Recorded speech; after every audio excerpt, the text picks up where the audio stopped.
সহজ একটি মটনের রেসিপি। সবার প্রথমে একটি প্যানকে গরম করে নিয়ে 4 চামচ তেল দিয়ে দিন। তারপর সেই তেলটি গরম হয়ে গেলে 1 চামচের মতো জিরা সেটিতে দিয়ে দিন। তারপরে একটি শুকনো লঙ্কা, তেজপাতা আর অনিয়ন পেস্ট সেটিতে দিয়ে সেটিকে 1 থেকে 2 মিনিট ভেজে নিন।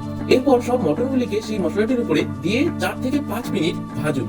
4 থেকে 5 মিনিট ভাজা হয়ে গেলে 1 চামচ টার্মারিক মানে হলুদ, 2 চামচ শুকনো লঙ্কার গুঁড়ো, 1 চামচ কোরিয়ান্ডার পাউডার মানে ধনেপাতার গুঁড়া আর সল্ট যতটুকু আপনার দরকার আপনি দিয়ে দিন। আর জিঞ্জার গার্লিক পেস্ট মানে রসুন আদা পেস্ট।